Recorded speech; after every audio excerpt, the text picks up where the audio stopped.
station covering all of the DMV. This is DC News Now. Good afternoon, and thank you for joining us for DC News Now at 4. Here's a look at today's top stories all across the DMV. A mass shooting at a 4th of July celebration leaves 9 people with injuries ahead. How city leaders are reacting. In Fairfax, neighbors say they heard a large explosion before a fire broke out that badly damaged these 2 homes. Plus, firefighters responded to at least a dozen fires in Fairfax County last night. We're talking to people impacted. Also, we're stretching your dollar with the 4th of July now behind us. Many are left with cookout leftovers. We'll have how you can save on storage essentials and making sure that your food and money don't go to waste. And thanks for joining us on this Wednesday. For DC News Now at 4, I'm Mark Hall. And I'm Annalisa Gale. We'll get to those top stories in just a few minutes. But first, let's take a look outside. Right now, we have a flash flood warning in Fairfax County. Well, let's get over to meteorologist Damon Matson with the first look at the forecast. And Damon, quickly how things can change. I know, just like that, and that's the kind of environment we have out there. We have one singular storm that's causing a lot of problems, especially for commuters in Fairfax County as everybody starts to head home on this first day back to work after the 4th of July holiday. This is looking out over the Beltway here between Idlewood and also Annandale there in Fairfax County. Now, this is a much improved camera shot compared to just 10 minutes ago. You could barely see the cars on the roadways, but look at how everybody have a trail of water behind their car. Again, this was a rapidly developing storm that really brought down a lot of rainfall. Let's switch over, if we can, to the radar picture. Here we are. Again, folks, within the last hour or so, we had these storms bubbling up around the DC metro. We heard some thunder here at the station in Georgetown not long ago, and it's been bubbling out over Fairfax County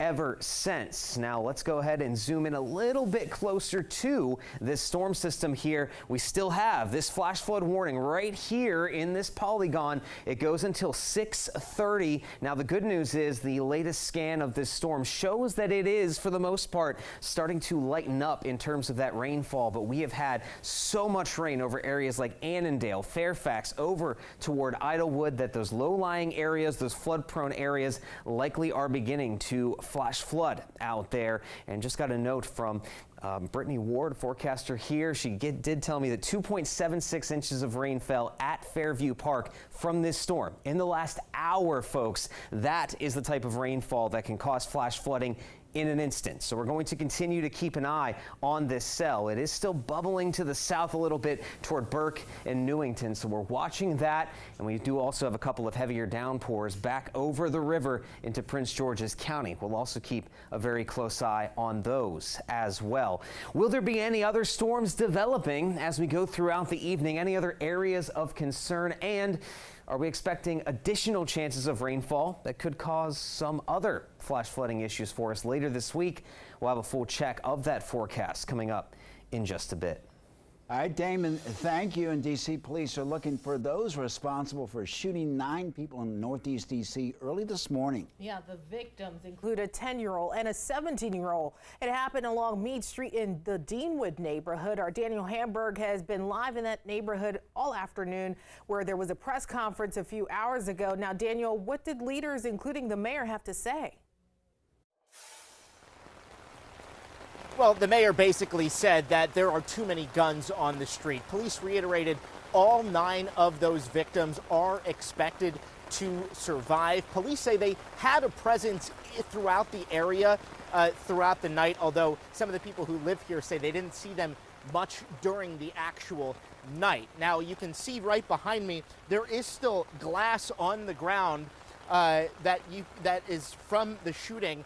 Basically, the car came down this street, shooting into the crowd of people gathered around 1 a.m. as people were cleaning up. 50 to 100 people were out celebrating July 4th. It's the 9th year there's been a block party organized here. The local ANC commissioner says he asked for more police presence, though he only saw police drive by the neighborhood when it was still light out.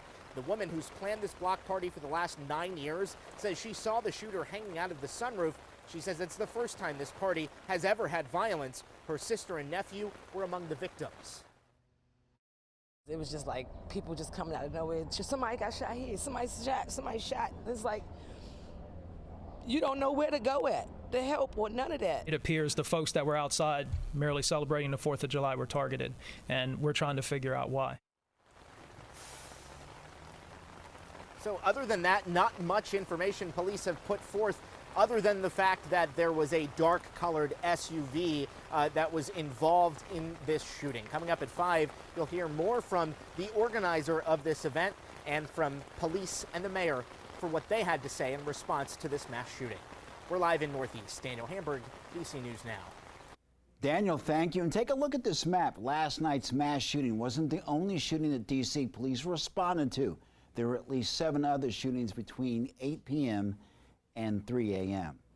And following the recent violence, the community is scheduled to gather for a meeting on Mississippi Avenue in Southeast Washington. That meeting will take place at the Arc Black Box. Residents and other community leaders were invited to share their concerns and create an action plan to address violence in the region. They say with summer here, they all deserve to live in a safe, healthy, and thriving neighborhood.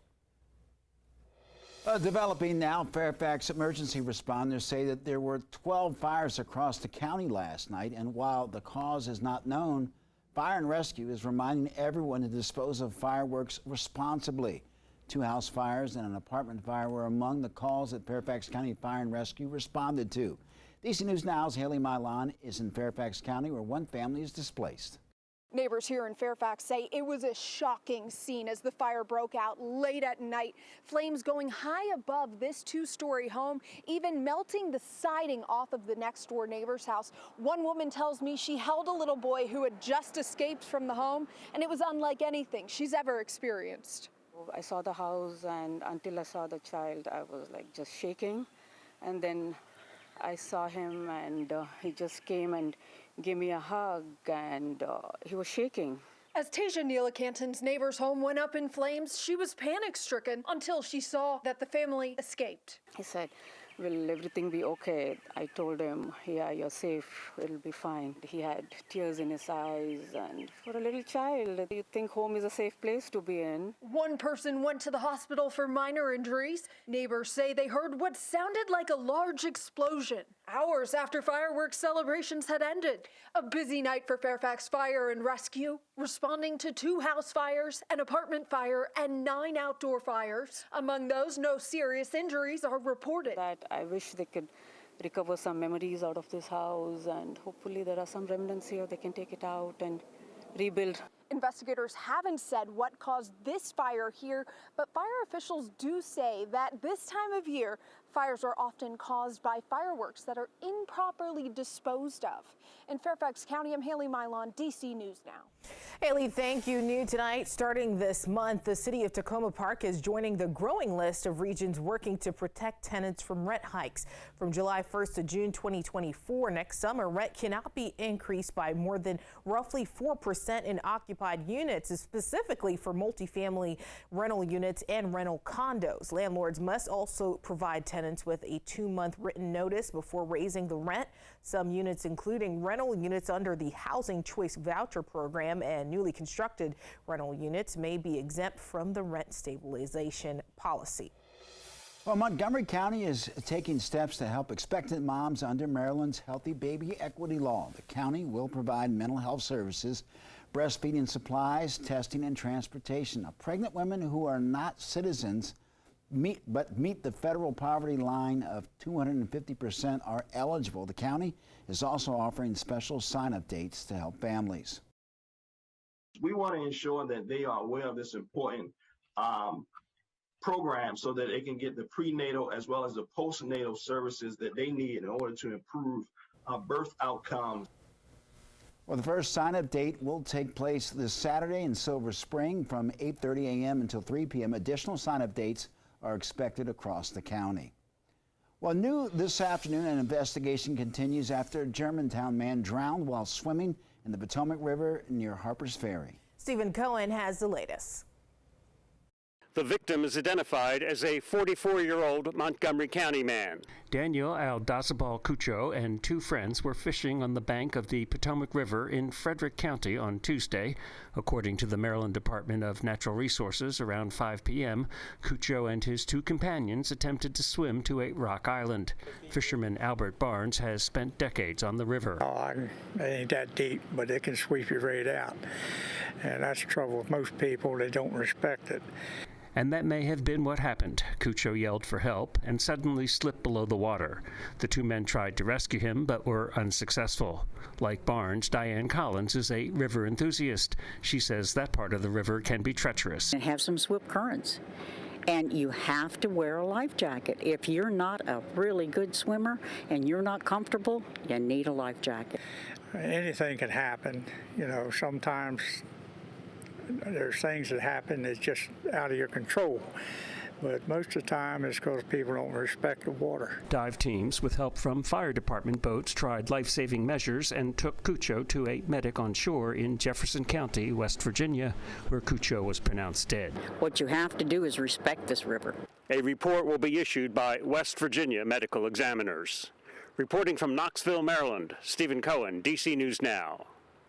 Thank you, Stephen. 411 now. New this afternoon, the IRS has issued a call now. They want to provide a last call for taxpayers to file for roughly $1.5 billion in unclaimed refunds from 2019's tax year. The average refund is about $893. At least 3,000 people in every state, including D.C., are said to have unclaimed refunds. Now, the deadline to claim those unclaimed funds is July 17th.